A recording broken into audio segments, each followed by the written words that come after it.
Baseball's dead. Rest in peace. It's gonna be a good episode today. I can feel it. Vibes are high. We got a lot to talk about. A lot of good things. A lot of interesting topics that have happened in baseball since the last time that we've been together. There's only one place that we can start, and that is congratulations to Aaron Judge on tying Roger Maris for the 7th most home runs hit in a single season. That's huge.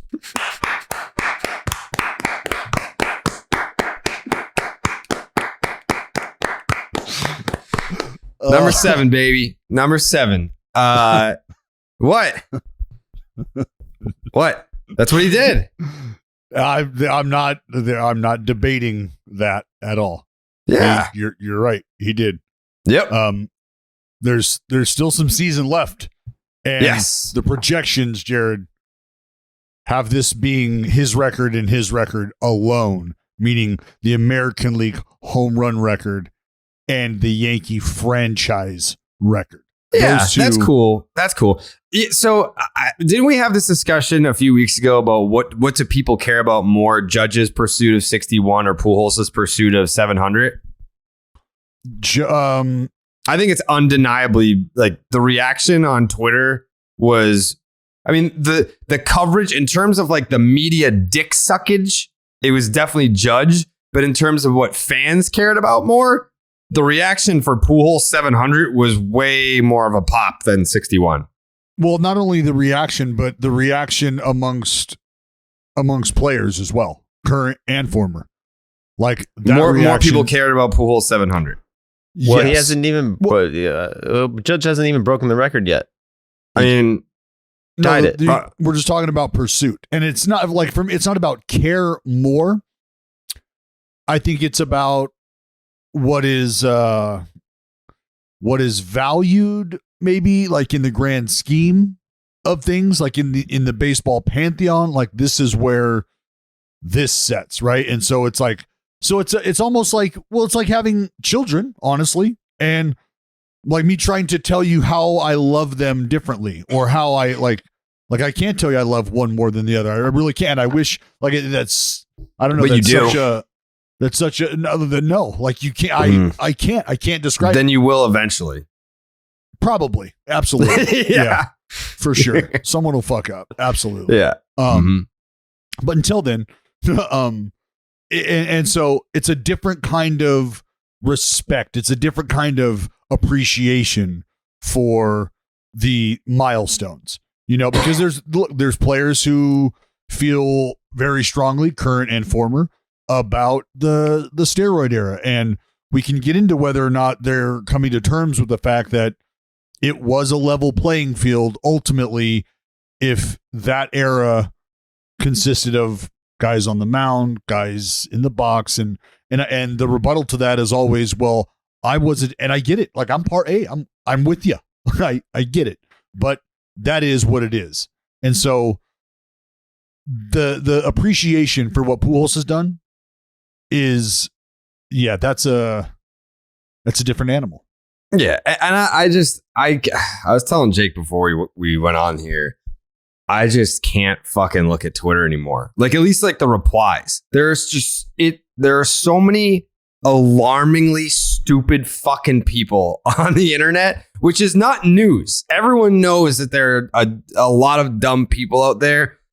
But I feel like stuff like this, especially in baseball, brings out the dumbest motherfuckers to walk planet Earth. And it's annoying for me. The replies are the passionate fan base, though. That's the no. thing. It's like when the Houston Astros scandal happened, that we talked about that, how it transcended, like, there you have your diehard baseball fans, you have your casual, and then it went into pop culture. So now with Aaron Judge tying Roger Maris 61, now people that don't give a fuck about baseball are commenting on baseball. And that's where I would say, like, a lot of them are still like diehard baseball fans, but like a lot of the dumb comments are from people that are like, oh, baseball records? Right. Steroids, cheating, like that. Like they can't, like they just associate like baseball record, steroids and cheating. Like they are one and the same in the minds of just people that don't even give a fuck about baseball. I understand you not appreciating that, but if you're being honest with yourself, you can't turn a blind eye to what baseball has done to itself. No, I agree. I just continued where I scandalous struggle behavior with like that. it. That just it is what it is. So like I can understand that's where I can understand and I can appreciate the folks who aren't ever talking about baseball in that fashion, because I'd like to believe that at some point in time someone's coming back to them with a response, trying to explain to them what's going on. And I'm not saying this like I don't want this happening on the internet. I want it happening in real life though, because that's the conversation that you want to have, that you want them to have, is to gain a different view, right? A different perspective. And maybe they're just so stuck in this take that they developed 15 years ago that they haven't given themselves time to come back around and actually, have someone kind of break it down for them now that they're a decade plus removed. And maybe there's some emotion taken. I don't know, but I'd also like to think that the folks who watch baseball and who follow baseball religiously, they do understand how eras of the game, quote unquote, moments in the game, eras in the game are what define our game. That's how the game is digested. That's how the game is compared. It's always about eras and time periods. And so how do you can't blindly turn an eye to it. Yeah, but where I struggle with it is the idea that baseball is the only sport where this happens. This is the only sport that people care about cheating for whatever fucking reason. You think that these people in the NFL aren't juiced out of their fucking minds? HGH steroids. Look at them. They're fucking huge in hockey. So hold on. The thing about steroids, right? And this is one of the things that people don't quite like. You think steroids, you think Mark Maguire, Sammy Sosa, these big muscly dudes. Steroids, for the most part, if they're using them today in today's world, like look at some of like the Olympic athletes that got busted for steroids. It's for like explosive speed. It's for recovery, especially in baseball when you're playing every single day for 7 fucking straight months. Then they're taking it for recovery. You don't think that they're taking it in other sports? They may not look like these big muscly, stereotypical steroid guys, but they're probably taking steroids. And like, why is it just baseball where everyone's like, steroids, cheating? You don't think that there's steroids in the NFL and the NHL? Like, of course there are. Do you want me to listen, or do you want solutions right now? I want to know why people care more about steroids in baseball than how obvious it is that there are steroids in other sports. What if I told you that it didn't necessarily start with steroids? What if I told you that? And what if I told you we're going back to the Black Sox? Yes. Yeah. You laugh. I mean, it's true. Like, cheating is ingrained in baseball. Yeah. When we talk about a relationship between a sport and its fan base, you have to go back to the very beginning if you want to understand why things are the way they are now. You just said it. Ingrained in the DNA of baseball is finding or looking for an advantage. That's why I love it. Or can also be framed as, in some other circles, as cheating. Okay? So that just to this day, yeah. We are combating it, right? With sticky checks. That's why it's just so annoying. Checks do you think Aaron Judge is clean? Do you think Aaron Judge is clean? Yes. Same. And it's fucking annoying that I just want to enjoy this dude chasing down Roger Maris. So and then by the time you get to the finish line, no. But like, it's all these people are like, why do you think he's clean? Why do you think he's not clean? Because he's just hitting home runs. He's fucking 6'7". He's of course. What do you mean? Don't let that kind of shit ruin your. If Jose Altuve was chasing Roger Maris, I'd be like, huh. That's where I get mad. That's where I get mad at the individual. Not mad at, but that's where I want to sit you down and say to you, how can you love the game the way you do and allow that kind of outside noise to infiltrate your mind. Like you're letting somebody's opinion who matters not at all to you. No one matters. Affect the way you're watching and consuming this historic chase. Let me ask you this, Dallas. Let me ask you this, Dallas. Let them just make their noise. Answer this question honestly, because I know that you have a love for this individual. I've only answered these questions honestly. Well, no, you have a West Coast bias. Am I a bad baseball fan for loving and respecting Barry Bonds and recognizing his career home run total and his single season record as the record? Does that make me a bad baseball fan? Because the counter to that is you don't care about cheating. You don't care about the history. You don't care about the integrity of the game or the sport and blah, blah, blah, blah. If I say Barry Bonds is my home run king, which, by the way, I think Aaron Judge agrees with me. I think he has said that publicly, that 73 is the record. Does that make me a bad baseball fan? Nope, not at all. Next question. Why? That was Why? Easy. That was pretty easy. Why would it make you a bad baseball fan? Again, I just said because if I don't care about the integrity, I would. So with where I just started with the Black Sox, which is we could go back farther if you want, but let's start there because I don't know anybody that's going to listen to this that was kicking around or going to games prior to that. All right, and if you are, I'd fucking love to have you on. But you can start there and just think about where things have gone. Why would it make you a bad baseball fan? If you like baseball now, that was a part of baseball then. Where's the line of demarcation? When do you stop associating with the scandalous nature of the game? Like at what era do you draw the line? Because like I said, along every era, there's things you could talk about that are not great about the game of baseball all along the way. So to look at somebody who is acknowledging a quote unquote alleged steroid user, alleged PED user as a leader in a statistical category is just doesn't make any sense to me. Like I get it. Again, I fully get it because if you want to say, well, this is in my Hall of Fame, got it. And from there, you have to understand it's not that there's no reasoning with these individuals. It's they are taking the stance and will die on the hill of, I believe these people to have never offended the game in a way that I respect.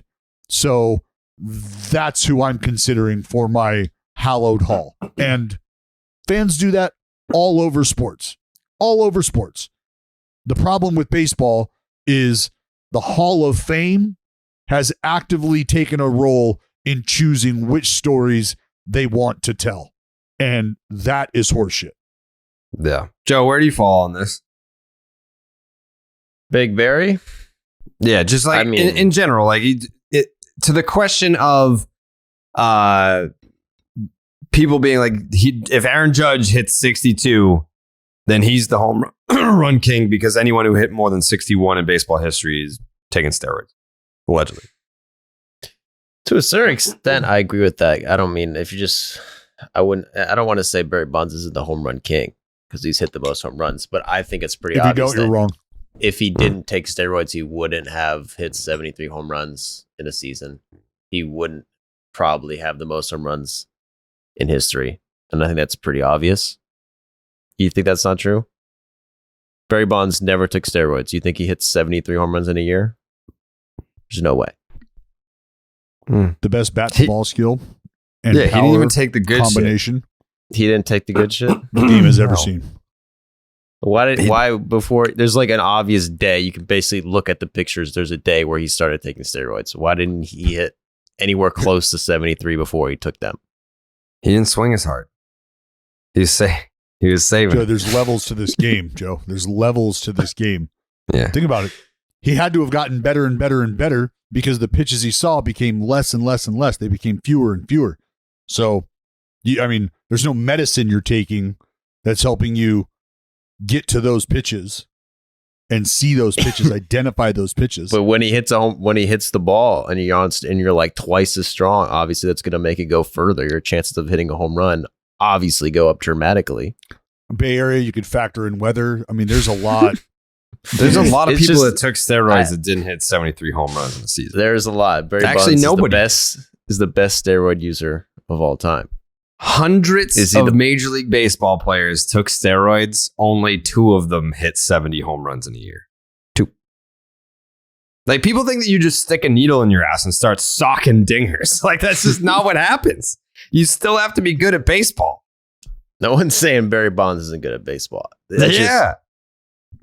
there's a huge pendulum swing, I believe, where Barry Bonds, when he was first in trouble for doing this, was like the biggest piece of shit, scumbag, doesn't deserve the record. But now, as time has passed, everyone kind of wants to suck Barry off. Yeah, it was because But he was if we're an being asshole. honest, Big Mac didn't get the same flack because he was on the cover of the fucking Got Milk posters and he was Mark Maguire. Like, people love Mark Maguire. People love Sammy Sosa too.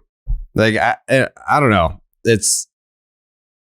It's just annoying. It's annoying to me that, I had the tweet go viral last night about Roger Maris Jr., who said, he was like, if Aaron Judge hits 62, he is the home run king. And like, that's nice, but no one gives a fuck about what you think, dude. Like, who the fuck are you? So you're not even the guy. like- Even if it was Roger Maris himself, you don't get to say that. Like, you don't get to be like, he's the home run. Who are you to fuck? And it's his son. Who fucking cares what you think? Well, a lot of people No. who revere No. the Maris estate care. Who the fuck? Name No. one person on planet Earth that's like, oh yeah, This is- Roger Maris Jr. said that Aaron Judge Does will be he- the home run king. So there, take that. No one is using that defense because everyone would be like, you're a fucking idiot. Would you defend your father? What? I think that's. Would you defend your father? Oh yeah, but like you could say like something like my dad would have said that you were the home run king, but for you to be like, if you hit 62, you're actually the home run king. Who the fuck are you? He's like, you want to know who I am? I'm the dude they're putting on fucking airplanes to follow this circus around. Which is Well, it also does pop weird off. to me. It's also so weird. weird. To me. So- If his so, name well, was hey, fucking that's Glenn the- Maris, if his name Well, was fucking Glenn Dallas, do you think he's flying all over the place? It's because it's Roger Maris Jr. If his name was fucking Glenn Maris, no one gives a shit. It's just because he was a junior. He has nothing to do with this. It's fucking weird. It's weird. Well, The fact that they hey. sat him down next to Aaron Judge's mom. You don't So think that weird. Aaron Judge's mom wanted that moment to herself and fucking Glenn Maris is sitting there Glenn. like you're gonna validate this moment by being like, hey, congratulations. Like, it's not your record to like sit there and be like, congratulations on this. Yeah, you were, who the fuck cares what you think? It's so Who true. fucking It's cares? So true. It's so true. Having him at every game is just so random and just like no one cares. No, It's I mean, not, you can't even blame. I asked- don't even blame him. I like blame the Yankees. Aaron for, like, Judge's Major League mom Baseball. sitting next to Peter Maris. Like, no one fucking cares. It's literally, he won the lottery of having the same name. And now he gets free flights to Toronto to witness someone else's awesome athletic accomplishment just because your dad was good at it. No. There's enough nepotism in baseball these days that we don't need fucking Roger Maris Jr. being the gatekeeper of authenticity in fucking baseball history. Get the Yes, you fuck do. out of here. Yes, No, you you do. don't. No. You got to, Jared, you got to No. keep the older fan base around. Do you think that there's like I mean, 70-year-old Yankee fans being like, oh, dude, there's Roger Maris Jr. right there. There he is. Look at that baseball history sitting right there next to Aaron Yes. Judge's mama. Yes. No, they don't give a shit. They're like, 1000%. who You is that don't guy? think you don't That's think the that's CEO of Chevy? Like, who the fuck is You that? Jared, do you think that Roger Maris Jr. is up there speaking to a crowd of no one is fucking ridiculous? How many you have followers got do you have to- on Twitter? Like 2,000? I don't think give my a mom. shit. I I think Ellen Carrabis has more Twitter followers than Roger Maris Jr. I bet she does. I guarantee. All right, Roger Maris Jr. has 2,570 followers. My mom has 2,778 followers. My mom has more followers than fucking Roger Maris Jr. Who cares what he thinks? Who cares? The people that heard him speak that are Yankee fans that didn't know he had a Twitter, that don't have a Twitter account themselves, they cared to hear that. I'm not telling you that it's hundreds of thousands of people across the land, but it very well could be, Jared, that feel that same way. You mean to tell me like there's a limited how many people, put a cap on how many people globally, or no, not even globally, just stateside in America, the country you live in, how many people care about what he had to say? Nobody. I think you're downplaying it. Not how many people value it. Not a single person. When he said what he said, or I guess I should phrase this differently. How many people, when they heard what he said, agreed with what he said? A lot of people. I think there are some people. Yeah. And judging by to hear it come from him validates their feelings. But it doesn't validate anything. It's like, obviously he's going to say that. Yeah, it validates. So if Barry Bonds said it, then that would be validating. Last night, here's what I tweeted. Aaron Judge hitting 61 means something. When he hits 62, that'll mean something too. But unless he hits 74, Barry Bonds is still the home run king, no matter what Roger Maris Jr. says. He don't get to decide that. And if you look at the quote tweet there, so right now there are 1,588 responses to that tweet. And that's because there's a divide on who agrees with it. It's funny to go through the quote tweets and people be like, preach, truth, say it louder for the people in the back. And then there's people that are like, shut the fuck up, you idiot. This couldn't be more wrong. Wrong. Some spot on, doesn't count. Agreed. Preach. Steroids doesn't matter. Wrong. Nobody likes you. Agreed. Yeah. Or it's just, if you look at the quote tweets on that tweet, it is just, first of all, in today's world, no one knows how to just disagree with a sports opinion. Like if they don't agree with you, you're a fucking idiot and you don't know shit about shit and you should kill yourself. Like that's how people talk to you now. But there is just a clear divide and people are very passionate. Like no one's in the middle on this.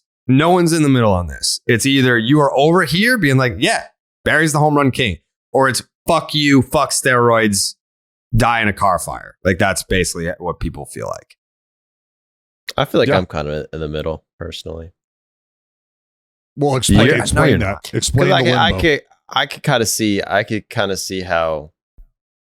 I wouldn't say that like Barry Bonds isn't the home run king or that record isn't the top G record, because it is the top record, 73. But I don't know. I don't know how many home runs he would have hit without steroids. I'm not sure he would have hit 61. Like I think it might be more impressive for Aaron Judge if he's clean, which he is probably. I mean, if you have speculation, just say it louder. I think Aaron Judge is not on steroids. Okay. I have the balls to say that. Yeah, that's Barry Bonds had a lot of chances to hit 61 home runs while not on steroids and never did it. And that's the facts. No, the facts are he did later. While on steroids. Allegedly. Well, yeah, I'd never seen it. He admitted to it. Yeah, I bet you didn't know that. I bet no one ever talks about that. Who? He thought it was flaxseed oil, Barry Bonds. It could have been. Could have been a false positive. Testing has advanced a lot in the last 20 years. He never tested positive. The idea is, and Joey, I like being serious. I understand where you're coming from. Like the hypothetical is a strong hypothetical. Like what if he never is ever allegedly accused, what if that's never a cloud? And what if you don't see the physical transformation? What do you got? Well, that's where a lot of people still argue. You still got to be able to hit the baseball. To your point, it would be ignoring what the product does, right? Which is help in recovery, aid in strength, blah, blah, blah, blah, blah. So as a professional athlete, are those things that you'd be interested in? Sure. As somebody who plays a sport hard each and every day, like literally each and every day in a row, is that something you'd be? Probably. So like there's no denying the benefit. We're not there. So I can understand why you would think about it in that light. Makes sense. Anyways, congratulations to Aaron Judge. Yes. In all seriousness. It was a fun year. I mean, it's not over yet. He still has to hit 62. But it's fun. It's been fun to watch him get to 61. I think he's handled the whole thing with class. He even pretended to give a shit that Roger Maris Jr. was there. Like, to even have to ignore, like, just because I hit a bunch of home runs, I got to give you a fucking hug after? No. Did he do that? I didn't see like the. I don't know. Do like he had to, like, he talked to him after the game. It's like, cool, man. Like, you're not your dad. Anyways, the press conference. None. Respect. I have no respect for Roger Maris Jr. None. Even after the game, he had like a 15-minute press conference, and Judge was being asked about the record and what it meant to him and all this stuff, and he kept going back to his teammates the whole time. You kept asking him, like, I can't say that I know a ton about Aaron Judge, the guy, but from what everyone else says about him, he is uncomfortable in the spotlight, which is odd when you're the face of your franchise, arguably the face of the league, playing in New York City. But that was the theme of the press conference, was he kept going back to his teammates anytime that he was really asked about himself. But yeah, 61 homers, ties the 7th most home runs ever hit in a single season, which is the American League record and also the Yankees franchise record. What did you guys think about Michael K's call? Because I know people were bitching about it for some reason. I didn't see any issue with it. I'll play it, and then you can give me your thoughts. But I did think that the reaction for the most part was overblown. But here we go. And the 3-2. Drill deep to left field. This could be it. See ya. He's done it. Number 61. He's been chasing history, and now he makes it. He and Roger Maris are tied with 61 home runs, the most anybody has ever hit in a single season in American League history. I mean, all right, two takeaways just from that. People were like, he didn't let it breathe, like way to let the moment breathe or whatever. I think when it's something big like that, it's fine to like put your stamp on it, I guess. But by the time he finished the call, Judge was touching home plate. he was touching home plate as the call was over. Second thing, like the ball barely was over the fucking fence, and Roger Maris Jr. is already chirping Judge's mom's ear off. Like, let her like soak in the moment.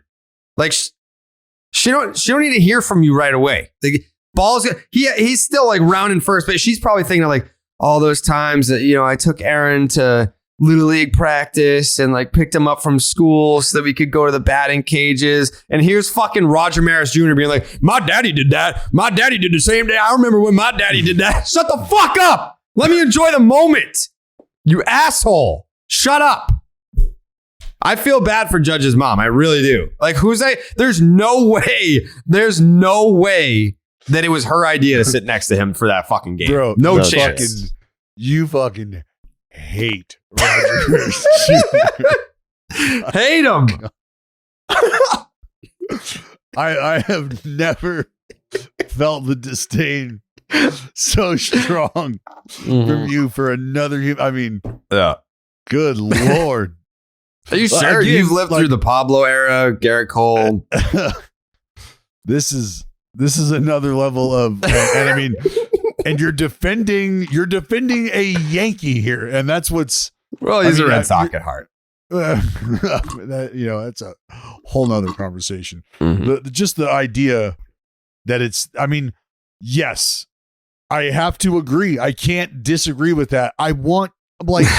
Let me acknowledge you on my time, right? Like my like. You're here to watch this. You're not here to necessarily be a part of that. So in that moment, yeah, I would much rather she be able to, hug folks in her circle and not have to like instantly not deal with, but instantly like be like, hey, yeah, hold on. Can I just fucking can I do this? Like over here? when the Red Sox won the World Series, were you like yelling in my no, you like got behind me and like held up the flag and like you let me take it all, like even Hubs. I mean, what is Hubs gonna say? But like you're gonna like you let me experience and feel that, like you only get to have that moment one time. Like your son is not gonna hit 61 home runs again or like for the first time or whatever. Oh my God. Yeah. Just fucking leave me alone. You're getting ready to cry like a little bitch right there. I don't want to interrupt that. I want to let that flow. I want to let you feel that shit. Like imagine Dallas throws the perfect game and he's trying to find his grandma on the stands and fucking Nolan Ryan Jr. comes out like, congrats, kid. Congrats. You made history. Oh God. Yeah. That's exactly what that's like. How mad would you have been if you were just out there?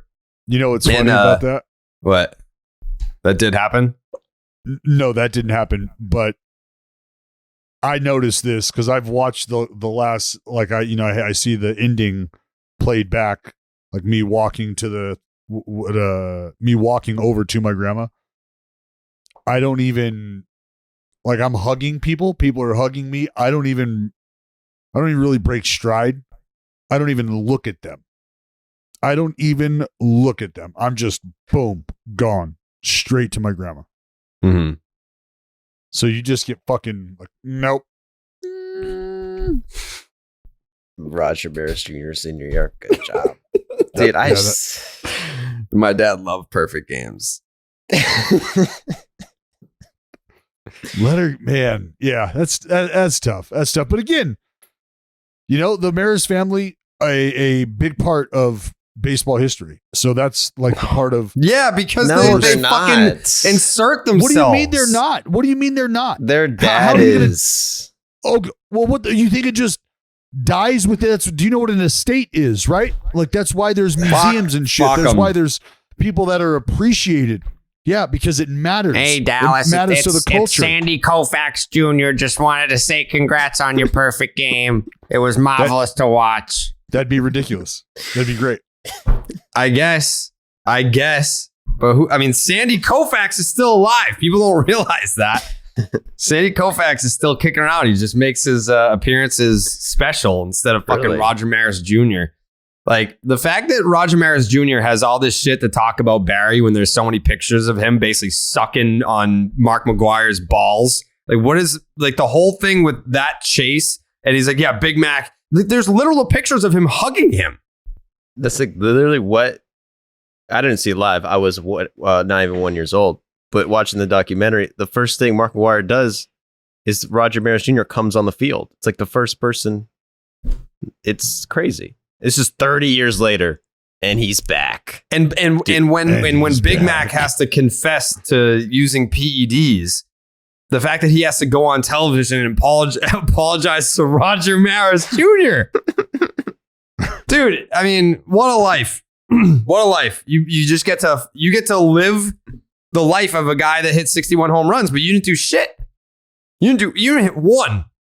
You didn't hit one home run, but he gets to go on all the press tours and congratulate the guy who ties the. You didn't do anything. I wouldn't be surprised if the Yankees just throw him in there for one at bats. Just how they're treating him. You guys need a lesson in culture and appreciation. No. Unbelievable. No. Yeah. I'm fine. I think I'm seeing the situation clearly. I'm saying what everyone else wants to say, but won't say because they're like, just, after he hits 62, we won't have to see him ever again. So just like, let him have this. Like, it's not like they hired him to be the commissioner of baseball. It's not like a problem that we're going to have every day for a long time. Just let him have this. He's going to, take his free trip to Toronto. Yeah, there's no reason to, you acknowledge the record now or the former record in conversation, the record that stood for 61 years, blah, blah, blah, blah, blah. Mm-hmm. Yeah. You can go the that American League record. Wow. Like the amount of people, like we were talking about, like when stuff like this breaks outside of the diehard ring and the casual ring to the mainstream ring, the amount of people that discovered that this wasn't like the major league record, it was the American League record, and they would rip shit. They were like, what? All this for the American League record? Like you're breaking into fucking college football games for the American League record? Like there's 6 other seasons that had more home runs than this. It shows you? You know what it shows you? A lack of appreciation for Roger Maris. No. And his son. Who? No. What? It shows you how strong baseball is willing to push a narrative. Yeah. I mean, it's good. I'm not complaining about them. I'm not one of the people complaining about that. I just thought it was funny. Between the lines, what I'm talking about there, because there's some hardware that's also going to be given out. We don't need to get into that conversation. But you think that they're forcing it down America's throat because when the MVP vote, when they do the online vote for MVP, people will vote for Aaron Judge? Well, it's not. It's more of a, that's why he's the MVP. And the mainstream, the outer ring, as you refer to them as, they'll be like, yeah, I remember that guy. He struck out when I was watching college football. Yeah. Oh, the guy that walked 4 times during that college football game we were breaking into. Yeah. Such a hater. I'm not a hater. Well, what am I hating on? I love Aaron Judge.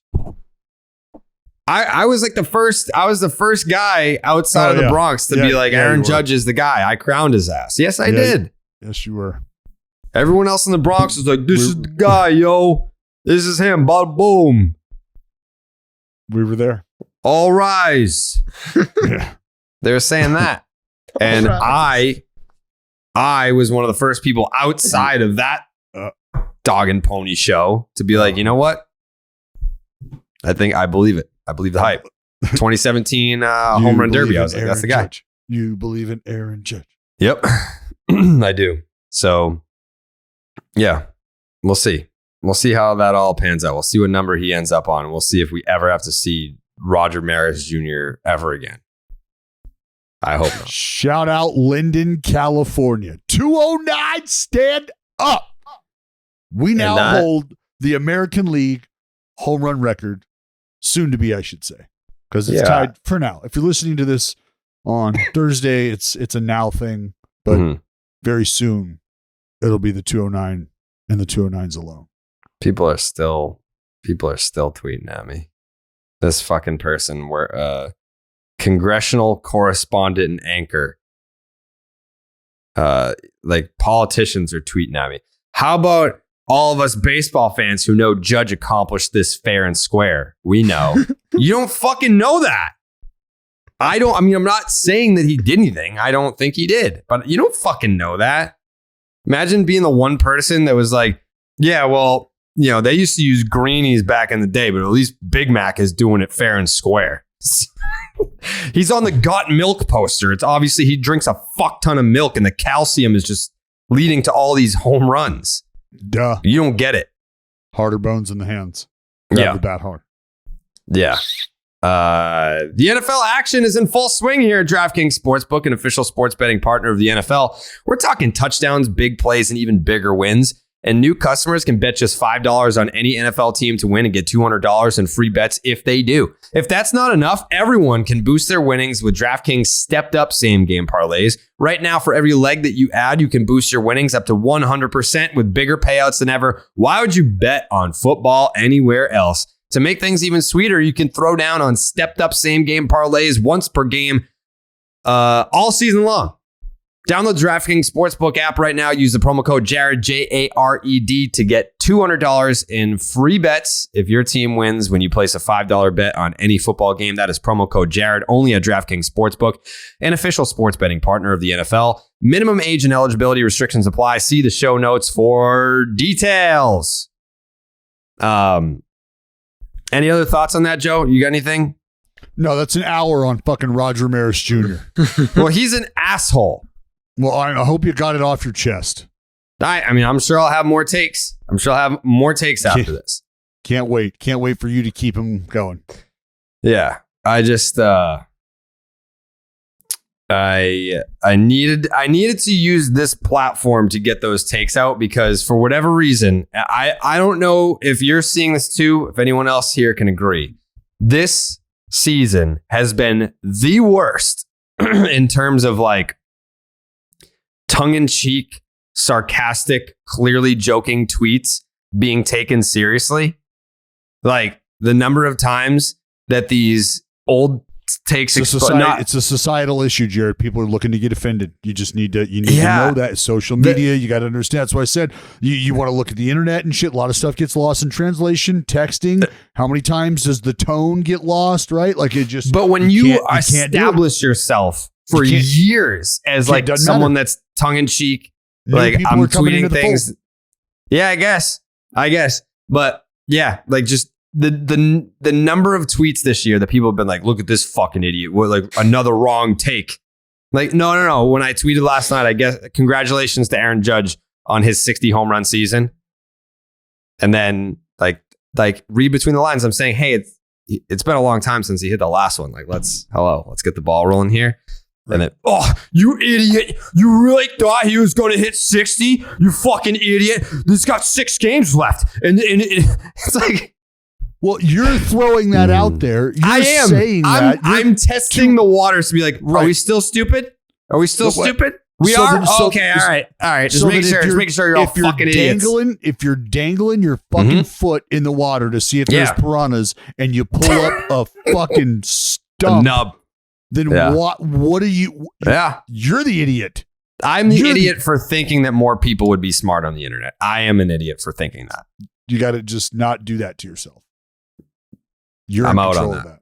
Yeah, I think what I'm just going to do is I'm just going to fire off the dumbest tweets I can think of and just never look at the mentions because I don't want to know just how stupid the rest of the world is. Yeah, I don't want to know. I resorted for a while. I resorted to just DMing people and telling them, "Here's my phone number. Please call me." So you can hear the words, and if you have it in you to do that, then we can have civil discourse. But I will not continue to banter with you. And if you cared so much about this argument, if you cared so much about this conversation, then let's have it.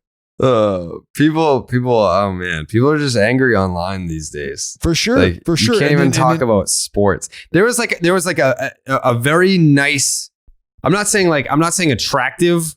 I'm saying nice looking in terms of like, she looked like a nice person, a very nice looking woman in a wedding dress. Who, I mean, like, if you just, Bro, you probably taken. just, Jesus Christ. you probably, I don't think she was straight, but I think she was like in like her picture was with another woman, so I'm assuming. But so she like she's still taken. Well, I mean, if she doesn't prefer men, then what does it matter to me if she's taken or not? I was just letting you know, like you're sizing up a female, like dude, like I'm saying, like if you just had your wedding, right? Jesus. You just had your wedding, and you're smiling, super nice looking woman. Her response to like my Aaron Judge tweet was like, "This couldn't be more wrong, you fucking bitch." It's like, why can't you just like you can disagree, but why are you so angry about it? Because she takes CrossFit and she will fuck you up, and she wants you to know. But like, why are people so angry? Why are people so angry about the opposing. Like if I'm presenting how I feel in like a calm manner. Have you forgotten like what you have stirred up in the past? Like you are. I didn't do that. You're like, yeah, no, you absolutely did all of it, a lot of it, a whole, all of it, and people remember that, Jared. People remember that. So when you start pissing out there, they want to make sure that they're helping the wind blow it right back on you. That's yeah, I guess. But if it's not a troll tweet, it was just I was just saying Barry's still the home run king. Well, fuck you then. So people are Jake. What do you think about this? Why are people so mean? They're just not good fans of ball. That's right. People are angry. People are angry out there. Want a podcast? I wouldn't say a lot of movement per se last night, but there were a lot of games where there could have been movement late in the night.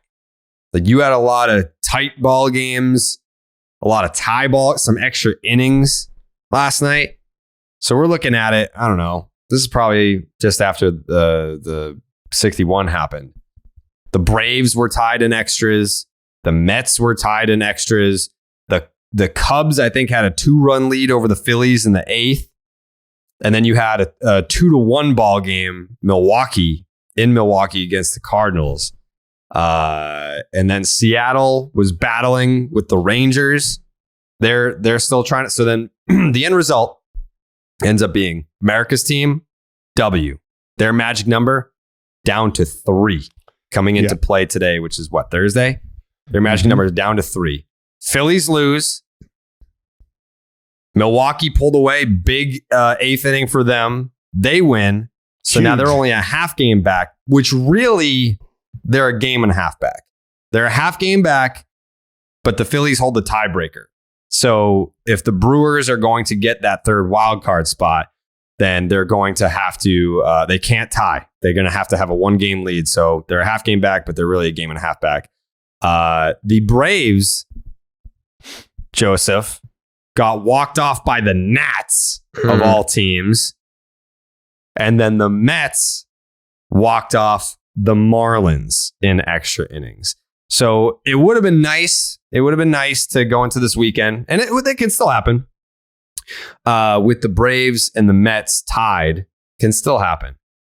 But actually, no, they're both off today, right? Yeah. So it can't happen. Can't happen. What's the update before we go any further? What's the update on the weather? I heard like the whole fucking weekend was supposed to get rained out. Yeah, but they're saying it's going to be fine now. Oh. Like no rain at all. No, fuck yeah. All right. So the Mets end up walking off the Marlins. So they will go into this series. Biggest series of the fucking year, Joe. Up 1 game for all the marbles. I mean, if the Marlins had pulled that one out, then that would have been nuts. The Braves and the Mets would have gone into a series against each other with identical records after playing 154 baseball games. Yeah. 150. Yeah, 154. 158 That's beautiful. Baseball That's games. beautiful. Something like that. That is beautiful. Yeah. That's why every game counts. Love that. This is where you want to be. You want to be in a spot where you're coming down and you control the narrative. You want to be up 2? You control it. Go do that. Go take care of that business. It's going to come down to this damn weekend for the Braves and the Mets. And Mets got DeGrom coming up. He's starting on Friday. Then I think they got Scherzer and Bassett. Yep. In that order. We saw Bassett, DeGrom, Scherzer. So however that goes. So But anyways, daunting task. Who do you the NL East is over. Oh, is it? Is that how you Is feel? that a wrap? No. I mean, the Braves can sweep the Mets. The Braves sweep the Mets. They'll be up 2 games going in the last series. If they win 2 out of 3, I think they'll be Who do the Braves Tied? play? The Nats to end it? Marlins. or the Marlins, and the Mets play. Do the Mets play the Nats? Someone shit. Like maybe the Cubs, or I think the Mets play the Nats. Either way. Either way, man. Well, I don't know. Like, yeah, the Nats finished with the Mets. Yeah. But I mean, are we even just like this division? I don't want to be that guy, but like at this point, it's like I feel like it's just gonna be Braves. Does it matter? It matters. You definitely want to win the division. You don't want to do the wild card. You don't want to like stretch, their pitchers. You could fuck things up. You'd rather have your 1, 2, 3 prepared, on short rest. But at the same time, it looks like either way, it's going to be Braves, Mets in the NLCS. Any way you shake it, winner of the division has a slight advantage, for sure. So you got the Braves and the Mets rolling over. I mean, just Dodgers not a conversation for you? Well, they're not. I'm saying in the C. No, I mean the DS. Sorry, I meant the DS. Okay, because you said, or is it? I don't know how the playoffs work. All right, so here coming into play today, here's how it would shake out. And this is obviously if the Mets win the division. You would have the Dodgers and the Mets both first round buys. So then you would have the number 3 seed St. Louis Cardinals play the number 6 seed Philadelphia Phillies. And that's assuming that the Brewers don't make a little push here, which right, they as are it is doing. right now. As it is right now. The number 4 seed Atlanta Braves would get the number 5 seed San Diego Padres. And then the winner of Braves Padres plays the Dodgers. The winner of Cardinals Phillies plays the Mets. Okay. So it's the CS. Like I said, I was thinking that we're going to match up in the DS. We're not. Mets probably would be. I don't know, man. It's a big series for the Braves. Braves got Max Fried, Kyle Wright, and Charlie Bourne. So that's our top 3 starters, healthy ones at least, going against the Mets' top 3 starters this weekend for the division. How's Ozzy doing? Ozzy's out for the regular season. I think the plan is to come back for the playoffs. Yeah, well, that was my question. How's he progressing? Because is there any thought, like, wouldn't it be crazy if the Braves were able to win a World Series again this year, how they would have won it without 2 of their marquee players?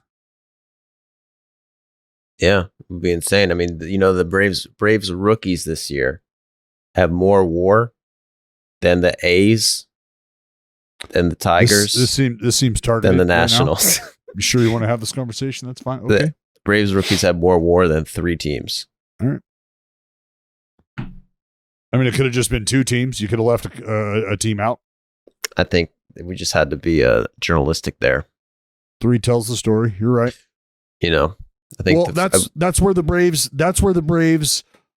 Is that a wild card factor? Is that an X factor for the Braves? The rookie performance, because those were reasons why things were not going to work out for the Braves. Those were reasons why the Braves were not going to be where they're at right now, contending with the Mets for the division this late in the series, right? You had these guys filling in, quote unquote. What are we going to get? How are we going to make up the production for Ozzy when he's gone? How are we going to make up the production? And they have more than answered the bell. Well, I mean, if you look back on it, the Braves season, if they would have had Michael Harris on the team coming out of spring training and they had Strider starting out of spring training, they'd probably be in first by like probably 2-3 games. It's a hypothetical. You can't tell me that Spencer Strider doesn't experience bumps coming out of the gate early, Joe. You can't tell me that. Michael Harris maybe a little excited, made the team, let's go. And now it's 0 for 24, maybe 2 for 30. It's just, those are things you can't tell me aren't going to happen. I'm going to tell you right now. Spencer Strider started with the Braves. Michael Harris started with the Braves. And we don't have fucking Marcell Ozuna playing left field, costing like 3 runs a game just by bad defense. I guarantee we win at least 2 more games in April than we did. Or Eddie Rosario, who Probably had one eye. This guy was batting blind. sometimes the game's too easy. You got to challenge yourself. He actually was, which is the crazy part. He's getting hot, by the way, too. Watch out for Eddie. Always at the right time, huh? Playoff monster, October menace. They call him Eddie Playoff Money. monster. Ronald Acuna is also getting hot. Yeah, did I see somewhere that Ronald Acuna Jr. Has the highest throwing velocity for a position player? Is that right? I believe What? that's O'Neal Cruz. Yeah. No, But he's no. got a gun. O'Neal Cruz was number 2. Ronald Acuna Jr. was number 1. As in like top speed or like average? I guess, I mean, Average. Ronald fucking throws them in. And you could tell he loves just throwing them. Like, Well, I Even was if going he to say does, he he doesn't would have have a more chance. of an opportunity to just let that shit fly on a regular basis because Yeah. O'Neal Cruz is making throws from different angles and has to make it like you can't just set your feet and really get on it. You got to make a controlled throw, a balance between stepping on it and having accuracy from a fucked up athletic position.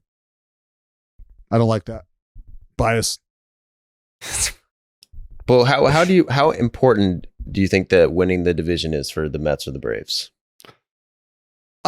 Pretty important. Like, because I think Yeah. if you win the division, you're gonna play St. Louis or Philly, and if you don't win the division, you're gonna have to play San Diego, which fine. But then you have to see the Dodgers in a short series. Like, I would rather, if you're gonna go up against the Dodgers, I think the Braves have more of an advantage in a best of 7. Well, you don't want to go up against the Dodgers in that short series coming off of that series either, where you don't have things lined up how you'd like them to be lined up. Exactly. That's like the idea of rest and getting folks in position. Like, that's a big deal. That is a big deal. Also, I mean, this is on the same topic, but off topic a little bit. This new playoff format is great in terms of rewarding the teams that actually, put pedal to the metal here. Won Like the division.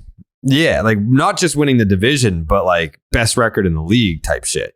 Because before, like we're what 20 years removed from like winning the wild card was pretty much the same as winning the division. Yeah. Like there was no real punishment Nope. for winning the wild card, and there was no real reward for having the best record in the league. Now it's very clear that if you win your division and have one of the best 2 records in the league, like that means something. Like that, this year it means the most that it has ever meant in the history of the sport. Well, you are clearly playing a team that did not have as good of a statistically good season as you did. Correct. On the American League side, does it? I mean, I feel like it matters big time on the National League side. On the American League side, I don't know that it matters as much. Like, you don't want to run into Houston. But yeah, I mean, so you're going to get Seattle, Cleveland as of right now. I have to sneeze. Fuck, I hate when I have to sneeze. You're going to get Seattle, Cleveland, 6th versus 3. You're going to get Tampa, Toronto. And like, that's why. So I know that like, obviously like Aaron Judge was going for the record and everything, but Garrett Cole was out there competing. Yankees clinched the division. They're good. Garrett Cole's out there competing. Aaron Judge is out there competing. The division's already a wrap. But the Blue Jays are still trying to maintain home field advantage in a series against the Tampa Bay Rays. Like that. Yeah. It's like, hey, if you're going to earn this, you're going to earn it against our best. So I do enjoy that part of it. But the winner of Tampa, Toronto would play Houston. And then the winner of Seattle and Cleveland would play the Yankees. Yeah, I don't know how Houston doesn't come out of the American League.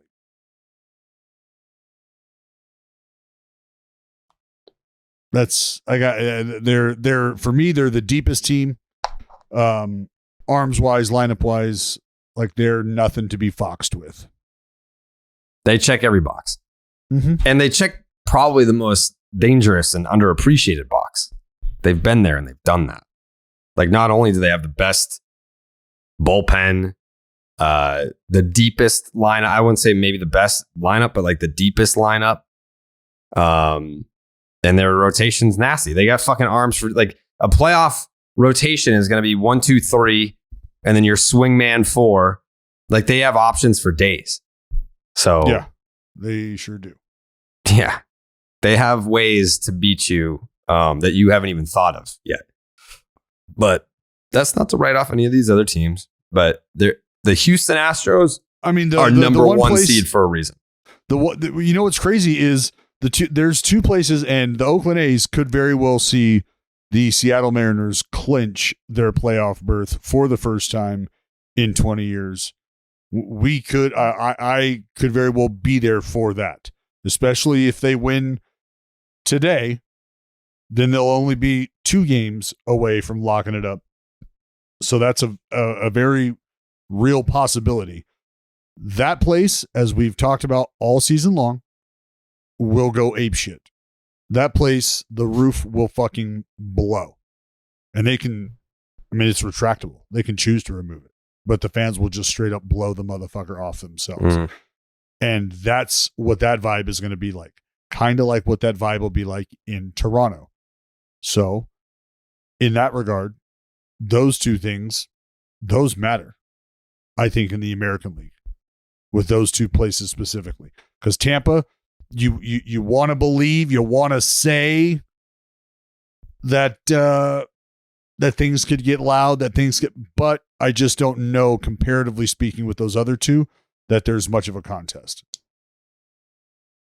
Well, we talked about this last about a little bit, but right now, if you're looking at the wild card, I feel like the Rays, the Blue Jays, and the Mariners should all be trying to lose, so they get the last wild card, so they can play Cleveland in the wild card series Instead of playing each other. So it's either you're playing Cleveland or you're playing Toronto. Well, that's where, and like a lot of those teams, like when you think about, it's crazy because you go to Cleveland, Toronto, Tampa Bay, Seattle, you look at those 4 teams, and it feels like, I don't want to say that they're a wash per se, but starting rotation, like you could see each matchup, 1, 2, 3, maybe a 4, you could see each one of those going either way, it feels like, with all of those different arms. And then you go to the offense, you go to the lineups, and I think you obviously see the clear separation in power with the Cleveland Guardians, excuse me. But Joey, as I told you, motherfucker, they got power sprinkled throughout that bitch, not littered, but sprinkled, as was on display. And that's a separator. So now you start to talk about what the lineup looks like lengthwise, coming off the bench matchup wise, because if the Cleveland Guardians, again, Jesus fucking Christ, aren't going to be able to match up with power, well, they're going to put the ball in play. That's where they know that they're going to have to move the game along, but they've got guys in the bullpen that can pitch, man. They've got dudes who are nasty. So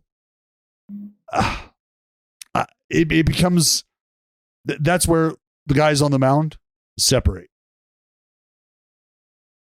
Who's going to throw a gem? It's easier to throw a gem against the Guardians than any of the other teams. You That's think so? what I would say. I'd rather play the Guardians on the road than have to play Toronto or the Rays at home. Because the Guardians, I believe, outside of the Astros, right, strike out the least in baseball, or at least in the American League. Why wouldn't you want to play the Rays at home? I'm saying I'd rather play the Guardians than the Rays.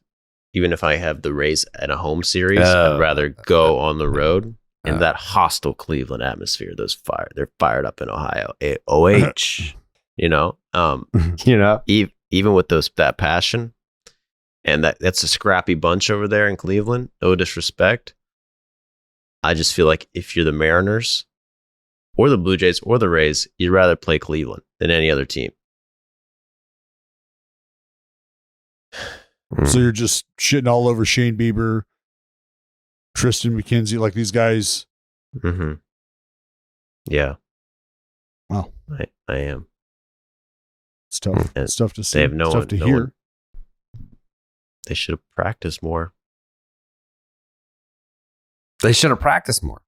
They don't practice as much as the other teams. That's why. I've heard that about them,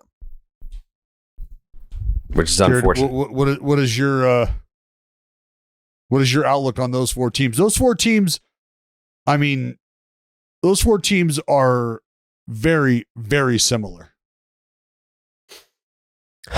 Honestly, it depends on what type of stretch they're in, because I think when Toronto's hot and you don't want to fuck with them, that team, they can either go ice cold or be red hot. And if it wouldn't shock me if it was a quick exit for them, and it also wouldn't shock me if they ended up in like the ALCS, like duking it out with the Astros. Well, Yeah. for me, Barrios becomes an X factor there. Gosman too, just because he's had a weird second half.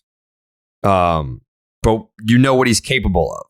So there's a lot of guys like that on that team where the expectation is greatness. The expectation is this guy's really fucking good.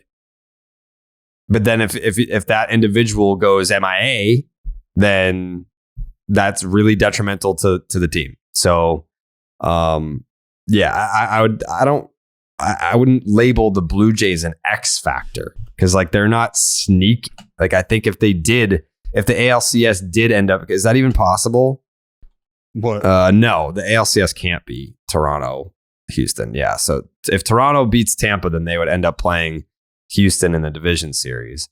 So yeah, I mean, like, what if it's fucking Toronto and New York? I mean, like they were just playing each other. Was that a ALCS preview? I don't know.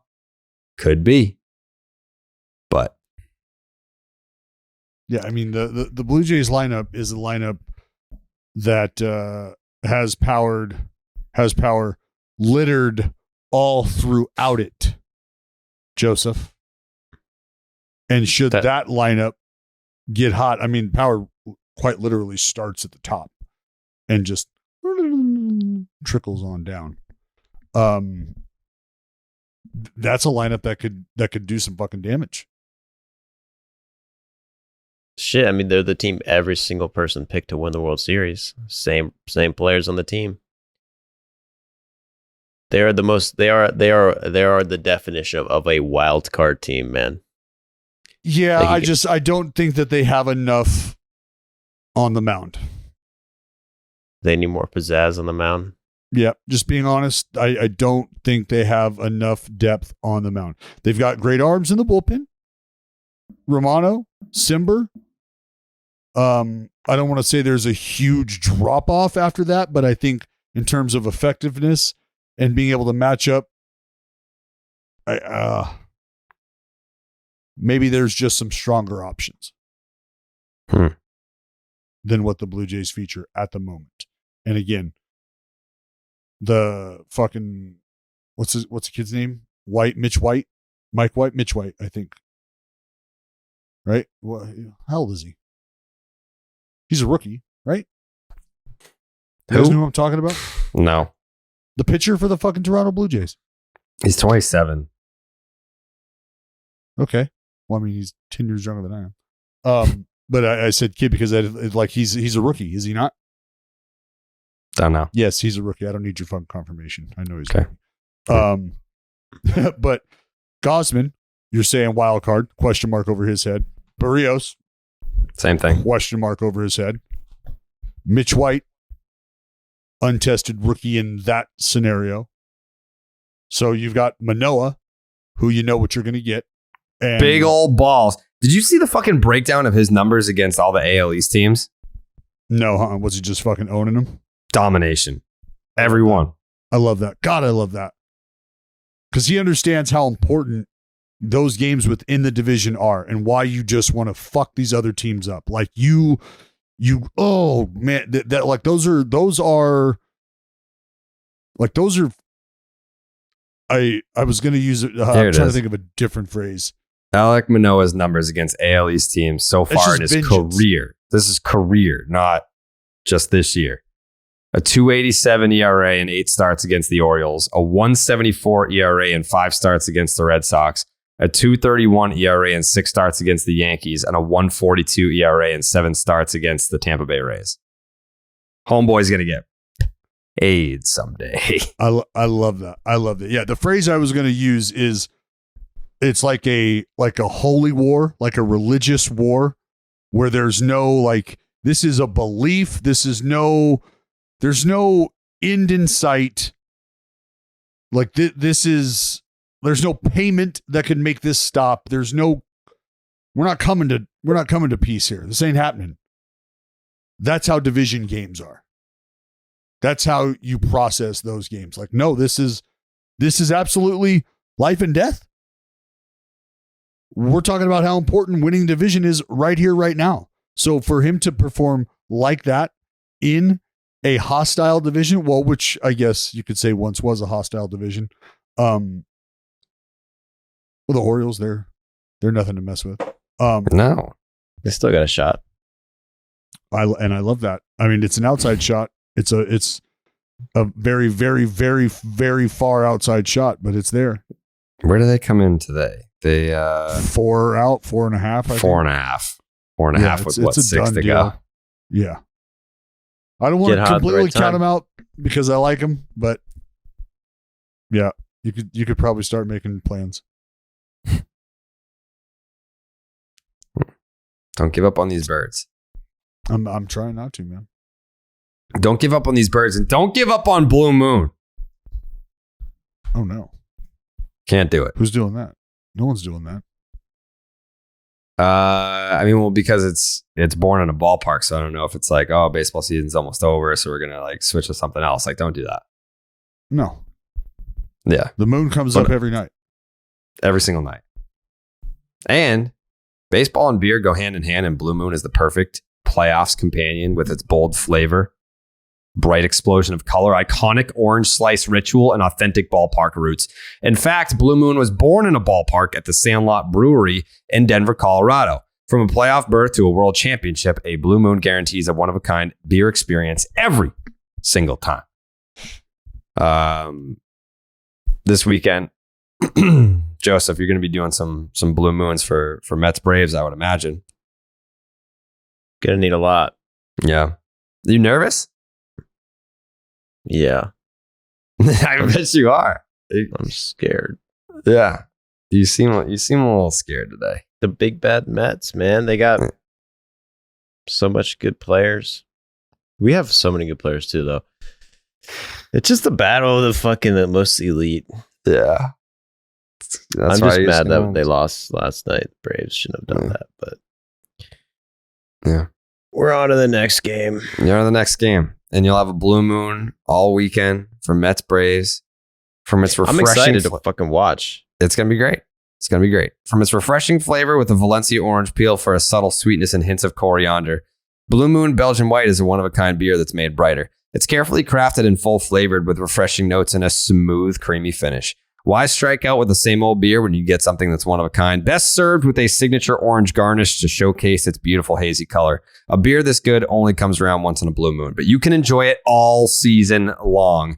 Break out of your same old beer slump. Blue Moon Belgian White is one of a kind every time.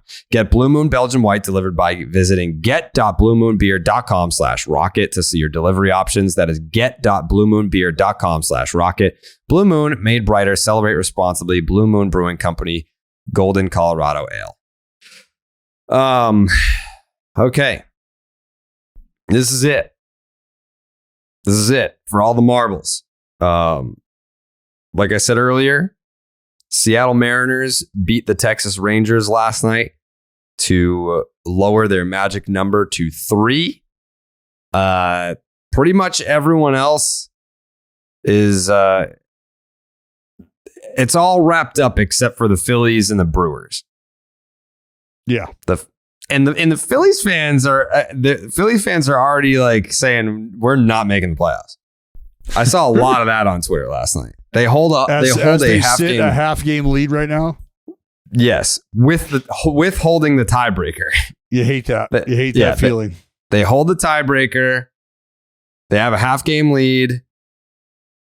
6 games to go. Which again, the point that we were making on the last episode was that the Milwaukee Brewers play out the rest of their season at home, and the Phillies have to do the rest of their season on the road. So it is, I don't want to call it an uphill battle. That seems more dramatic than it needs to be given the competition. But, you know, it makes it interesting. It makes it interesting. So I will ask both of you,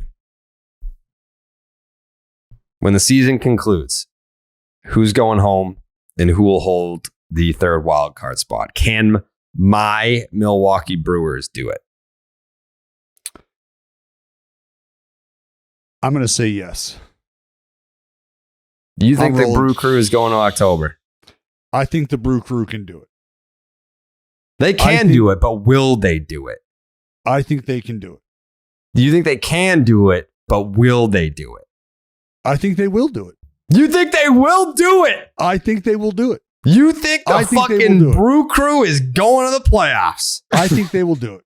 Oh my God, Dallas. I think they will do it. What? I mean, yes, absolutely. Wow. You got, what are the next 7 games look for? Is that what they got left? 7 games? I think it's 6. So who do they got? They got the fucking Marlins and the D-backs. Is that right? The Brewers have the Marlins, and then they finish with the D-backs. I like Phillies, their chances. The Phillies also have kind of a half cupcake schedule. They have 3 more with the Nats. That was a 4-game set. They have 3 more against the Nats. That takes them through the weekend. And then Monday through Wednesday, the Houston Astros. But they'll be resting. I don't know how much resting they're gonna pitch their starters because they're gonna have those off days with the wild card games. So, and Dusty has already said, "I'm playing my guys. I'm playing my guys. My guys are taking the turn in rotation. My guys are taking their at bats. I'm playing my guys." Yeah, it's not like they have to rest them because they're gonna have off days anyway. You want to over rest them. Will be in the postseason. It's just crazy. This Phillies team is crazy. It's like the Brewers are going to October. The Phillies started off shit, and everyone's like, "What's going on? They suck." And then they lose Bryce Harper. They all of a sudden they're good now. And then once they're on fire when it matters, they just start being shit again with Bryce Harper back. They just don't make any sense. They don't have the killer instinct. I don't know what's wrong with them. Sniff it out, Joe. Damn. Yep. I just. What's up with Philly fans? Philly fans are just like they're so hurt. They're in a they're daze so traumatized. Like Philly fan trauma hits different. Philly fan trauma is a different kind of sports trauma that I just don't. I mean, when they beat the Patriots in the Super Bowl, I almost like as pissed off as I was almost like, you know what, you assholes, you deserve it. Like, celebrate this championship. You guys need this more than we do. It's like if fucking Jeff Bezos found a envelope with $1 million in it and then handed it to a homeless person. It's like, I don't need this. You have this. You definitely need this. So I'm in a tough spot here as a Brewer fan. Obviously, I want my Brewers to make the playoffs. It's been a weird second half. It's been a weird second half here in Milwaukee, and I thought that there was no shot that we were going to get into the playoffs. You abandoned your boys a while ago, buddy. No. Yeah. No, I didn't. You sure did. No, I didn't. When did I do that? Guy. I never did that. I never did that. You're saying how they're not really your guys anymore. Yeah, once it We all became laugh. abundantly clear that my Redbirds were going to be handling business in the Central, you jump ship on the Brew. No, I didn't. You're like, I we didn't. cannot talk about these guys anymore. I never Dallas did was that. right. He nailed the division. No. And it was just kind of like we'll see you later. And then you're like, fuck, he also nailed the MVP. Like this is a conversation I don't No, want to Nolan touch with actually a 10-foot is probably going to pole. end up winning that, which would make me correct. Mm, Did Nolan pass You don't believe Goldschmidt and wins above replacement yet? That You don't- fucking fraud. you don't believe that? You don't. I Believe do believe that. Do I think that Nolan? If I had a Put draft, your money where and your I mouth could, is. Put your money where your mouth What? is. Let's see. all right, let's see 10 the bet grand, slip. 10 Let's grand, see the bet slip 10 grand. on Nolan. Yes, I'll put 10 grand. All right, let me Oh, let me check the numbers first. It's gonna be tough for you. It's all right.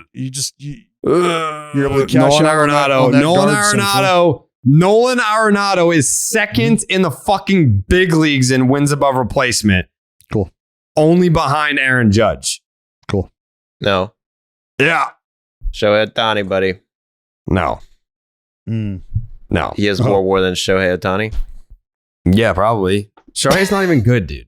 He's Yeah, like, probably. yeah, you just take two average players, you put them together, you get Shohei Ohtani. Yeah, that's exactly what it is. Nolan has a 7.2 wins above replacement. Paul Goldschmidt, 7.1. So if Paul Goldschmidt wins the National League MVP over Nolan Arenado, then the voters are wrong. And it was all like the fucking hype machine. Nolan had the better season. And I picked that at the beginning of the year. Where's the fucking text message? Let's see. Oh, stop. What's the date? Shut up. This is the date. This is so futile. No. Where is the fucking... Okay. What, Tuesday. The date that I told you that Goldschmidt was going to win the MVP? Tuesday, April 5th, 11:34 a.m. You're my MVP pick this year. Make me look smart. And he said, haha, let's do it, bro. Well, he did it. I mean, you weren't shooting in the gym with him, but he's held up his end. I wasn't shooting in the gym with Nolan Arenado. That was April 5th, you fucking idiot. Nope. Sorry. Yes. Day one, MVP. And it's not even like one of those picks where it's like, oh, yeah, of course you picked him. Everyone picked. No one fucking picked him. No one You're picked right. him. I and picked nobody him. picked Paul Goldschmidt, and I did. Oh, and I picked please. Paul Goldschmidt Oh, before you picked Paul please. Goldschmidt. Oh, no one picked Paul Goldschmidt. Oh, please. Everyone picked Paul Goldschmidt. Nobody. Yes, they Shut did. your mouth. Everyone picked Paul Goldschmidt. I picked Nolan Arenado and no one else did. He's never won an MVP in his career. So it's not even like, oh, I'm going back to like the well. Like, what's the popular when everyone picked Mike Trout? Oh, Mike Trout was going to win the. No, Well, they can't win the same MVP award. Why not? no, I'm saying like when Why everyone can't we used to split pick it Mike up? Trout every year. Yeah, you should be able to. Mike Trout, what a scumbag, huh? Dude, he did that like those kids. Yeah, I'm so gonna tell you right actually, now, if you're an Angels fan, I'm gonna call and Max you know right this now. individual. I'm gonna call Max you right if you call Max, you're going to put him in a spot right now. I'm going to tell you that. why? No, I'm not. Because I'm going to say. Oh yeah, because I'm going to say what I'm going to say right now. So About if you what? want him to hear it? Well, hey, you make the call or don't make the call. Literally, I don't know one what way you're or gonna the other. say. Call I'm gonna him. I don't know what you're gonna Call say, him. so I'm gonna call him. Yeah, I don't know. Call him. I don't know what you're gonna Don't say. let him off the hook, Dallas. I don't know what you're gonna say. Oh yeah, I'm right between the eyes. It's getting hit right between the eyes. Yeah, I don't know what you're gonna say. He always misses the call too. He's got a job. He has a job, The hell is that? dude. He's so lucky. Fucking big league, bro. You're not. You know what I'm saying? What happened? Why? What's up with? You have a beef with Max? No, not at all. Okay. Not Then at all. what? I mean, well, that's What's the a deal? that's a whole different subject. I very well could. That's a whole different subject. What's the deal? This is just a. I'm going to tell you straight up. I'm taking a stand when it comes to shit like this. I am taking a stand. In Baltimore, Dallas He is got taking a fucking- stand against children. Wow. got fucking ruined. Absolutely fucking ruined. The autograph seeker interaction. The green fly, the reseller, that motherfucker, you're done. You're fucking done. You're done. Don't come my way. Don't do it. Don't even fucking look at me. Don't. And if you don't like my reaction, I'm sure the interaction that I had will get around, and I want it to. And I want it to get around word of mouth like that because that's the best way for it to get around. That aside, whoever this motherfucker is, I know who it is. I know people who know who it is. And if you're an Angels fan and you're somebody who's gotten an autograph from Mike Trout at any point in time in your life, and you got the fucking audacity to, in any tongue-in-cheek manner, Jared, post something like this, thinking that you were going to get any other reaction or people were going to just hear you out. Ha ha ha. What the fuck are you doing? What are you doing? And you know how big of a piece of shit scumbag you are when you send your children up there to do that, because it's not the first time you've sent your children up there to do that. And it's not the first time that you've asked Mike Trout for an autograph. And it's not the first time that motherfucker's told you no. But the worst part about it all is he's told you yes many times before this. Many times before this. So in that instance, how the fuck do you do that? How do you do that? And if you're an Angels fan and you don't want shit ruined for you, I'd put this dude on blast. I'd make it public who he is. If you're an Angels fan and you want players to interact and you don't want that kind of shit to happen, that's how you stop it. That's how you get the interaction of the players. You cut that shit out. You call it out right when it happens, right when you see it. Shut that shit down. So for context, because I'm sure there are people listening to this being like, what the fuck is Dallas talking about right now? There was a video that was going around. I saw it on TikTok first, and then I saved it. I didn't post it, but I saved it just to have it. And then I saw Jersey Jerry posted it. And Max actually reached out to me before I had ever... I still haven't like commented about it because I had like the context before I could even say anything about it. But Max was like, hey, like that dude uses children to get the attention of players to sign stuff, and then he sells it. So I was like, okay, good to know. Thank God I didn't fucking say anything, even jokingly. Like, I mean, whatever. Like guys have reason. Like, I think Mike Trout's a nice guy. I don't think he's some monster that would just blow past a couple of kids. Like if he did do that and the context wasn't what it was, it's like maybe there was an emergency and you needed to get like you would never just flame a guy without having the background. Mike Trout doesn't need to have an emergency in his life to have a schedule and have places that he needs to be and have a demand. Do people understand that Mike Trout doesn't get to stay with his teammates at the team hotel? You know that? Why? He's got to stay somewhere. He's got to stay somewhere else. Why? Because everybody knows where the Angels are going to stay. Everybody knows where these guys are going to stay. So they just show up. There's people waiting, right? So at times guys are staying in different hotels just to kind of stay away from the team because there's people following them. Security purposes. Like it doesn't happen. I'm not saying it happens all the time, but trust me, that shit happens. Yeah, I believe that. Hotel than the team. Not all the time. Guys don't do it all the time, but there's some guys who do it. And you go to certain cities and you know there's going to be, you know, mass groups. There's going to be like paparazzi and shit. That's weird. So is that? I guess Shohei probably has to do that too then. Definitely. Yeah, but I mean, Shohei probably has a fucking motorcade. Yeah, it'd be interesting to see him travel. Although, wait, so what's your beef with Max then? I don't get it. If you both are on the same page here.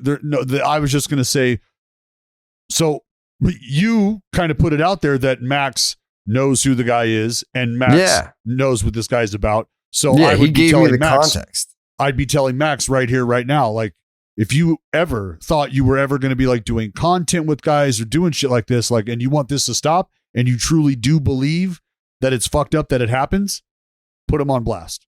Yeah. Prevent it from happening. Especially if he's a guy. Stick up for Mike Trout more so than just saying, oh, I'll live by Mike Trout, die by Mike Trout. I'll defend Mike Trout to the death. Will you? Because that's a tweet telling us that you will. But what have you done to defend it? Other than say that you will defend it. I think word has already gotten around to the point where people know that's what the context was. But That's maybe great, they don't. but- Maybe they don't. But there's probably a lot this of people that person- didn't even see the video. Dude's going to go to the games, right? Dude's going to still be sending his kids up there to the rail, Yeah. right? Mhm. And so, like, no harm, no foul, no big deal. Like, There's a it's lot of okay. It's okay to just try to absolutely slander and defame Mike Trout in this and put him in this light. It's all good. Yeah. Totally okay.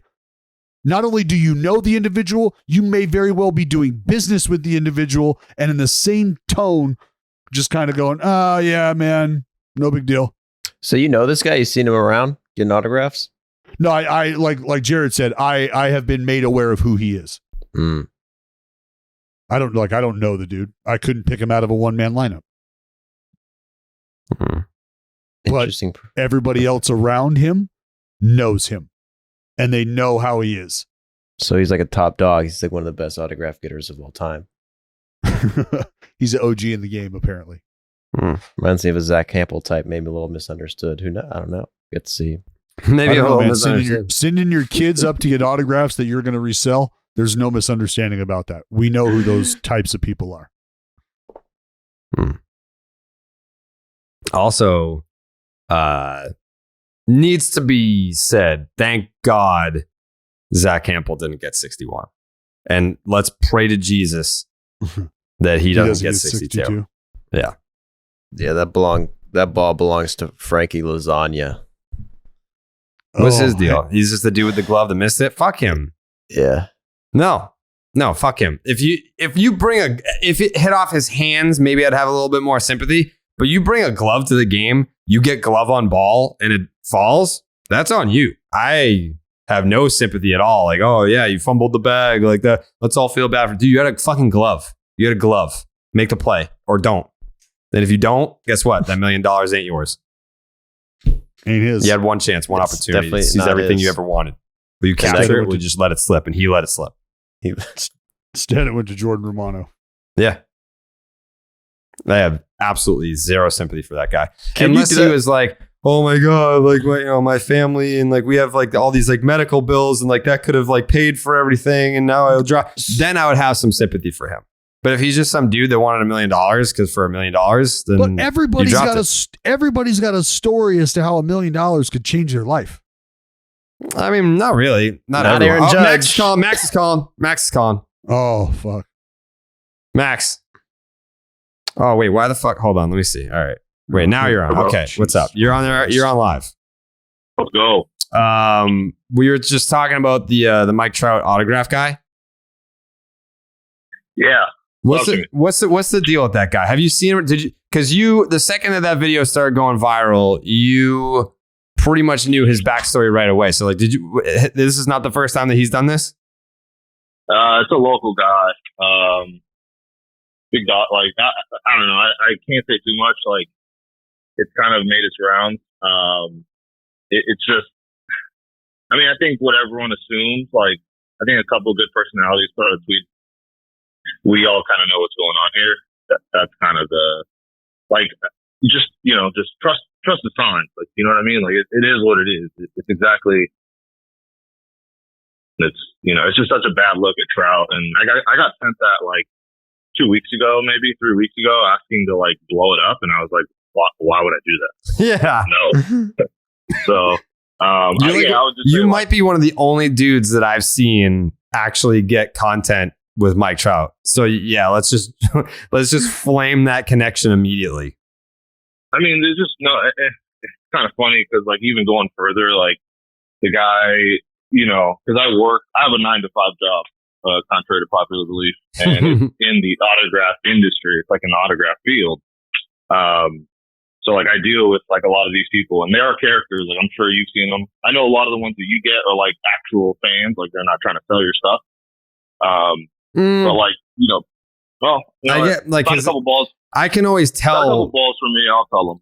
like people will like send like my card to my parents' house, and I can always tell who's gonna sell it and who actually wants it because like the you can tell by the way that they write the letter, and then you can tell if they sent one card or if they sent 8 cards. If they sent For sure. 8 cards, then like that's not like someone that's like, yeah, I really want this for my like Allen and Ginter collection. It's like, oh, I'm gonna put these on fucking eBay. It's different.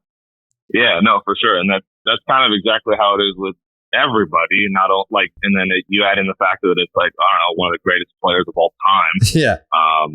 And it's just, yeah, the guy, I mean, I'm sure you guys have seen it, everyone online. It's just like the bombardment of support that people have like come back with, where like Trout literally signed 10 minutes before every game.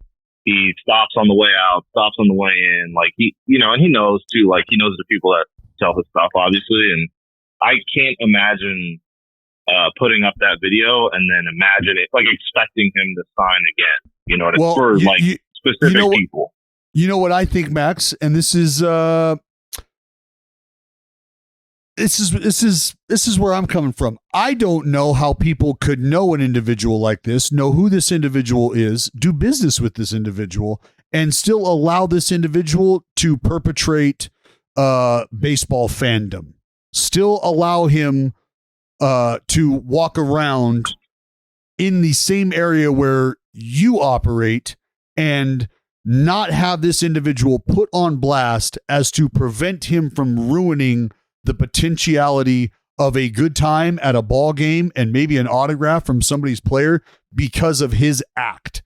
Because he is actively impeding on the relationship between fans who just want to see ball players, who are just fans, and the players themselves, who would be willing to interact with fans if they knew they weren't being suckered by some guy who's just looking to make a buck and doesn't care, to the point where they've actually gotten autographs from this individual, actually made money off this individual, and then turn around and have the audacity to post a video like that. Like, to know somebody like that and not put them on blast, for me, is like, oh, what? Like, you're ruining a whole lot of people's good time, man. It's tough, and it's always like, I kind of like how I see both sides of like the autograph seeker. Like, that's a popular topic right now. To me, it's just like, yeah, there's a certain, like, if you get or an airport or something, like, you just kind of got to like wear that on the chin. Like, you know, I've seen people wait outside of restaurants. I've seen people, you know, really anywhere. You know, if you're upset that they didn't sign at the field, like, I guess, but at you know, to kind of have backlash after he didn't sign at a hotel or something, like, that to me was just kind of like, what do you expect? Like, just because you know, crafted a one-on-one situation, like, that doesn't mean anything. Like, right, I just but it's crafted a one-on-one context. situation with like Dua Lipa, and that's still, you know. It's context. It's not just a crafting of a one-on-one situation. It's a deliberate deception with children. 100%.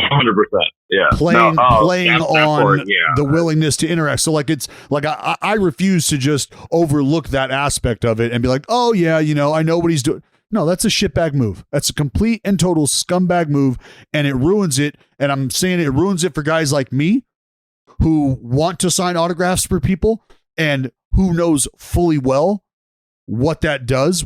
You sign an autograph. Every city we go to, there's people with books out, and I'll sign a fucking page for people. Not anymore. Not after I just talked about it. Not after the interaction I had like a month ago or so in Baltimore, and like seeing shit like this, it's like, dude, and I'm fucking nobody. What happened in Baltimore? Yeah. I told you the autograph seeker. It was a ridiculous situation. I signed a page for him day 1, signed 6 cards for him and a ball day 2. Day 3, he wanted 3 balls signed and inscribed, and I told him I wasn't going to inscribe them. I'd still sign them for him. And he was like, oh, come on, can you inscribe? And I told him, you know what? Now I'm not signing them. Oh, you're going to big league me? You're going to big league me?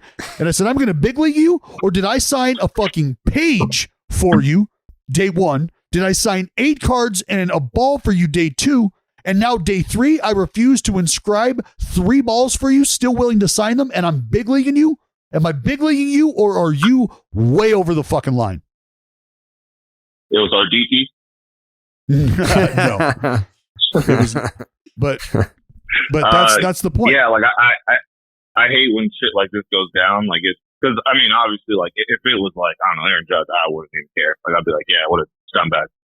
But like Mike Trout, like yeah, like the fact that it gets me is like I got this 2 weeks ago. He's like blow it up, and I was like, absolutely not. I was like, I would sell out my mother before I sell out Mike Trout. Like no way. So like I like kind of talked to some of the people like inside the Angels, and he obviously wasn't a big fan of it. And yeah, it's a shitty part of the game that like I obviously don't see it. Like my one experience as like a pro player at the barn burner, I signed for every kid that was there that app.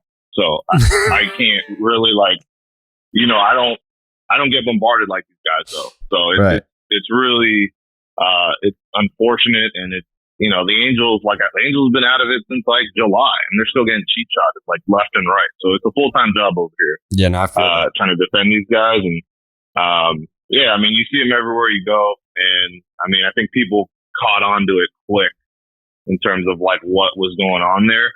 As far as like the kid stuff, I like hate to speak on. Like I don't have kids, so I don't know what's but I can't imagine that's that number one destination on that specific night of where they want to be. Like I think Chuck E. Cheese still exists. Yeah, they don't want to stand right there. No, it's fucking tired. It's just a tired scene, tired act. That dude needs to put on. Yeah, that's bullshit. Absolute horseshit. All right, Max. It is 100%. Yeah, it's been real. All right. Check out fucking what is it on the rocks? Rocks in the outfield. Yeah. Rocks in the outfield. I mean, on the rocks sounds way better, for being honest. Am I wrong? I mean, the broadcasters like off the rock pile. That's their thing, and I've been trying to get in with them, being like, hey, maybe let's twist the words around a little. But I mean, they're married to rock pile. But we have new announcers like every 2 weeks, so that's true. We'll get one. Yeah. All right. Hey, I saw you in the booth. Were you trying out for the Angels play-by-play? No, I would never take that job. You want me to send that to him? Put in a word? No, I'm good. I don't want to talk about the Angels ever. All right. I think I would rather like if someone said, "All right, Jared, you're the only job in baseball that you can have is the Angels broadcaster, and if you don't take that, then you have to go back into like marketing." I would go back into marketing. Do this. I would. Don't do this. I would. I would rather like be working on Excel spreadsheets talking about different data points than be the Angels broadcaster. I'm sorry. That's just how Dallas, how do you allow this? It's what I deal with, bud. Well, I'm sorry. All right. Well, you guys be fine. Right. Love you guys. Love you too. I'll talk to you later. All right. Bye, Max. All right. That was Max. Check out his podcast, the Rocky Mountains. What is it called, Dallas? Rocks in the outfield. Rocks in the outfield. What happened to Matty V?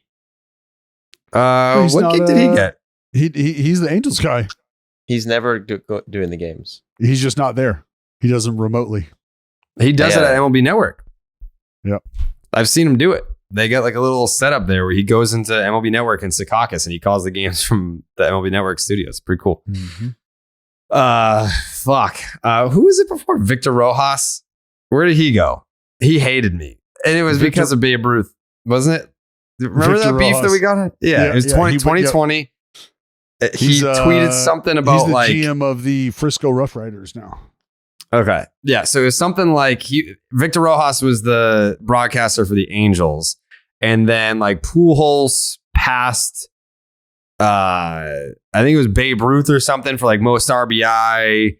And like he was, and then I was like, they were saying that he was in fourth place, but he was really in third place. And it was like, oh, that was because it was like they didn't count a bunch of RBI for Babe Ruth because it was before it was a stat. And I had mentioned that they got it wrong on the Angels broadcast. And he just went on this fucking tirade on the broadcast about my tweet. And he was, yeah, that's before RBI was a stat, so that's why it doesn't count. But like, yeah, but like you can go back and see how many, like it wasn't an RBI stat back then, but you can count them up now so we know where people are in the fucking all-time ranks. Victor Rojas. Where is he at? Do you just not listen when people speak to you? When I'm focused, like you said, he's the GM of like the fucking San Antonio Rough Aristocrats. Riders. The Rough Riders. The Frisco Rough Riders. Yeah. They had a great season this year. They're on the up and up. Yeah, dude. Fuck yeah. You know what else is on the up and up? Win Reality. We're going to talk to you about Win Reality. The VR baseball training application available on the MetaQuest 2 that gives players access to unlimited game speeds, reps, no matter where they are. You can even use your own bat. I've been using it. I've been having a lot of fun with it. I have not graduated to like 12 and under yet. I'm still at like 10 and under. But my whole thing is like, if it's coming in at 55 from 40 feet, like that probably looks like at least 96 Dallas, right? What's the math on that? What if it looks like 55 coming in from where? 40 feet? Yeah, that's like no, 93. That's probably like 82.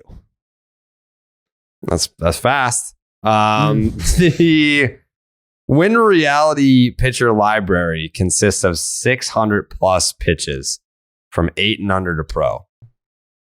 From the release, the spin to the speed, hitters get the chance to study every pitch and then hit in the real game. Win Reality gives players of all levels a variety of workouts that are focused on pitch recognition, timing, and decision making. It's actually fascinating. There would be like, I would obviously like get in the batter's box to hit, but then if you want to, you can kind of like crouch down in the catcher's position to see what it looks like coming in that way. And I almost found that to be just as fascinating as like standing in there in a virtual reality world to sock dingers. And also, I'm not the best at pitch recognition. There's a couple different things I need to work on this offseason. I need to work. Yeah, I need to work on my pitch recognition, and I need to work on hitting Spanish as my second language. What the fuck did you just say? Hitting it, like actually hitting it. Oh no, I do hit it. I do hit it. Just gotta use your legs. No, I hit a home run on an off-speed pitch. I was way out in front, planted the front leg, and then just all upper body just powered that shit to right center. Speaking of I'm going to be out on the East Coast here soon. For what? I'm not done with the read. I got a housewarming party to go to. All right. Win Reality is used by a majority of MLB teams, including NL MVP frontrunner. I don't know that he's a frontrunner anymore. Paul Goldschmidt. I don't know. I'm gonna ask Nolan if he uses it too. He might use it because then we can just switch the read to be like the NL MVP frontrunner Nolan Arenado. It's also used by hundreds of colleges across the nation. Hitters love it. Coaches rave about it. Parents love what it has done for players' enjoyment of baseball. Win Reality isn't a game. It's a revolutionary tool that improves hitting in real game of baseball. In season, off season, and in any weather, hitters can see increased confidence and improvement at the plate. Win Reality allows players to train anywhere, anytime against game speed pitches their coaches and teammates cannot replicate at practice. Train in here and improve their game out there. Players who train with Win Reality acquire skills 7 times faster than traditional training methods. And here's how you get it. Head to Win Reality. That is winreality.com/dead to sign up today. Again, that is winreality.com/dead.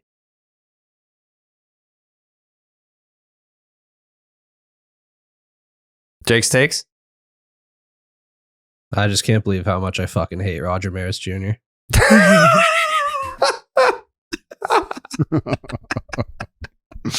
Oh my God. Fucking duck, Raj. Good Lord. Let the man be. All right? Let the man be. Judge hit 62 and you'll never have to see him again. I fucking hope so. I really do. Good Lord.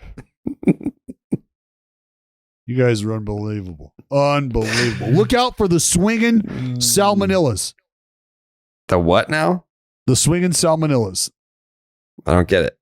That's who the A's are these days, the swinging salmonellas, because we're here to spoil people's run. Okay. Right? I dubbed them the swinging salmonellas about 3 weeks ago. Said, hey. Mm-hmm. I mean, you're playing the fucking Angels, dude. Buddy, you know we play manana? Who?